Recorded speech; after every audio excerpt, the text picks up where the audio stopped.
bes! Welcome to my channel!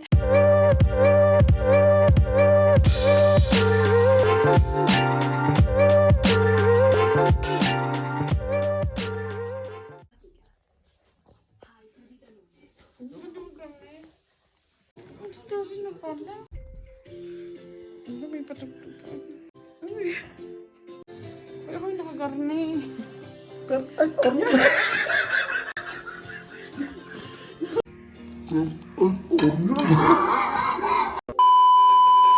Ano ba nakitsura ko? Hindi mo naman sinabi. Uuntok pa. Grazie mga bes! Ay! Hindi mo na ako inabisahan. Hindi mo ako inabisahan. Grazie Milibet. Ang bigat! Tara!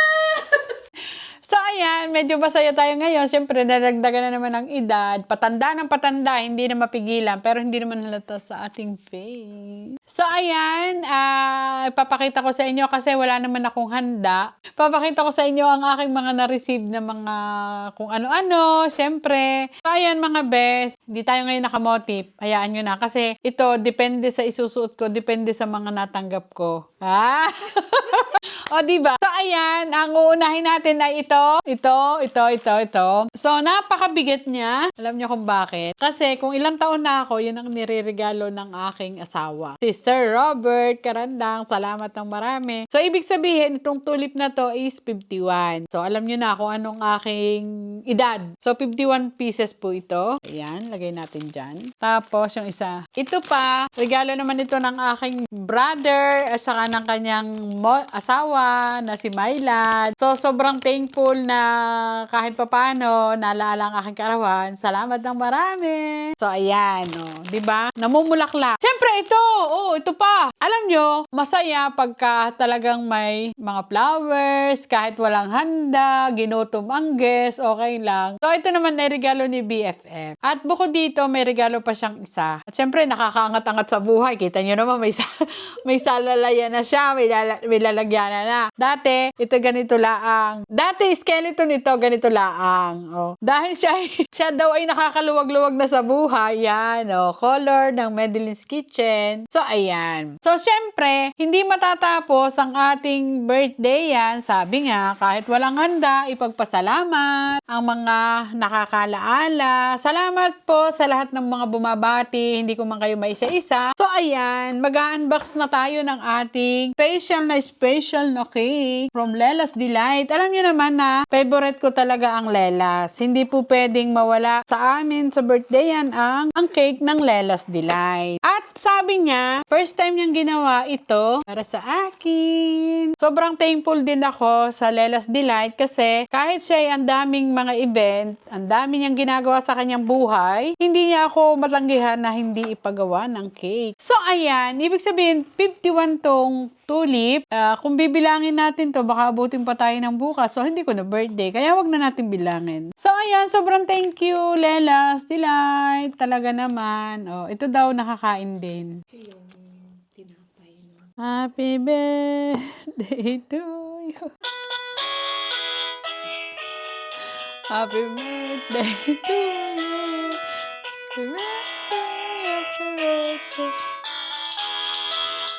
Wala kayo nito. Happy birthday to me. Ayaw mamatay. Sino may gusto? Ito, pwede din tong kainin. O, mga best. Yun, ganda best. Makapal nga siya. Yang. Yung gustong kumain, pwede yung kainin. Grabe, ang ganda niya. Yan. Sorry. Gusto ko sana siyang dekorasyon na lang sa bahay. Wow! Mocha caramel ang flavor niya. So, ayan. Salamat sa sponsor. Paano ba ito bibuksan, bes? Pinahirapan ako dito, ah. So, hindi naman mahalaga ang mamahaling regalo. Ang importante na alaala ka. At saka ang importante kung saan siya masaya. Diba, mga bes? Wow! Oh. Utay-utay nang nalalaman nila ang aking panlasa. Yan. Balot na balot. Ang daming date na inubos. Oh. Tara!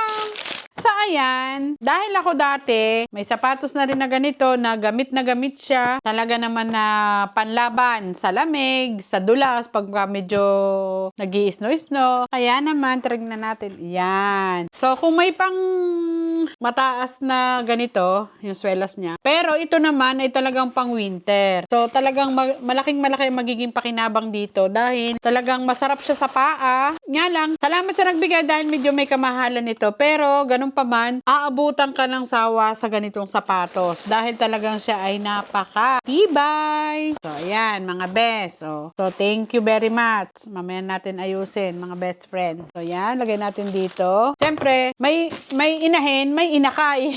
May inakay pa siya, oh. Oh, di ba? Bago ko narigaluhan ng sarili ko, malalaman niyo yun sa isang araw. Oh, yan. So, alam ko anong aking papalitan. Tarang! Oh, di ba? Galing, yayamanin style, oh. Saan kaya makapunta nito? O saan kaya ito susutin natin sa first travel sa susunod nating travel pala. Sa susunod na travel. Pero kailangan testingin muna para malaman kung okay ba siya o ano. Oh, di ba, mga best?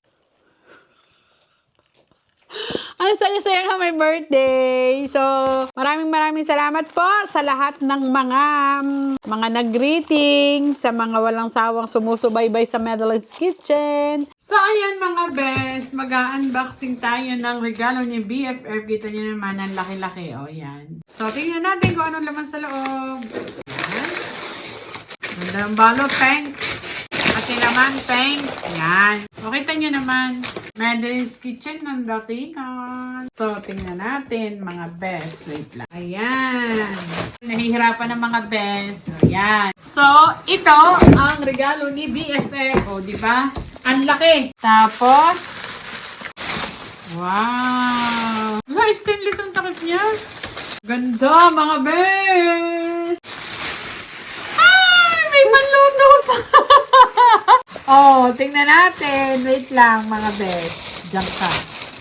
Meron siyang gulay kung sa Pilipinas ito ay pechay. Ito yung labanos na maliliit. Daming labanos ang pasinigang. Oh, sibuyas, patatas. Meron pang karne. Yan ang nagre-regalo. May lutuan na, may iluluto pa. Ang problema mo, tumaas na ang gas ngayon. O, diba? Yan. O. Pwede kang mag-decide kung anong luto ang gusto mo. Sa madalit salita, kanin na lang ang kulang, mga best. O, diba? Yayamanin ang kanyang kawali, kasirola, kung ang tawag dito. Ang gaan niya, sarap nitong paglutuan. Salamat, BFF! Sa susunod kong birthday ay may kakainin na tayo kasi may paglulutuan na ako. Thank you, Bes!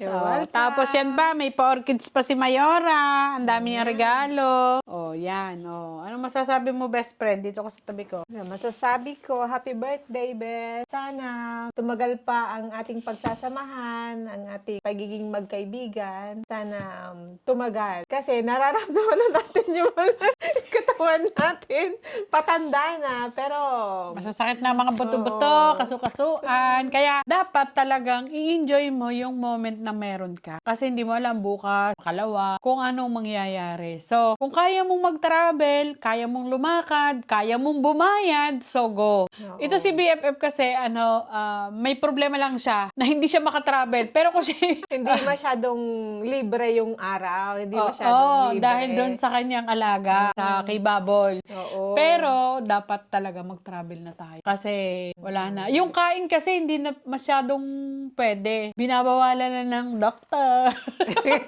Oo. Siyempre kasi, para sa kalusugan din. Oo, tama. Kasi, Kagaya ko, takaw mata. Pag nakakita ako ng isang bagay ng mga pagkain na kung ano-ano, gusto kong itry. Pero hindi natin namamalayan na utay-utay na nasisira yung ating katawan. So, kailangan naman, hindi naman masama ang kumain. wag lang sobra. Oo. Dapat may limitasyon. Tikim-tikim, ganyan-ganyan. Pero, ang masasabi ko talaga, i-enjoy ang life habang nandyan pa. Habang kasama mo pa mga mahal mo sa buhay. Siyempre, kasi hindi natin may iwasan kung ano yung mangyayari. So ayun, ako, enjoy lang ang buhay ko. Ewan ko kayo. Basta kung saan ako masaya, doon din dapat kayo masaya. So ayan mga best, magse-celebrate tayo sa isang araw kasi masyadong busy ang aking mga alagad. Alagad talaga. Busy ang aking mga kamag-anakan. Kaya naman, isa-celebrate natin isa sa mga araw na dadating na magagawa yung lahat sila ay free na pwedeng umattend. Kasi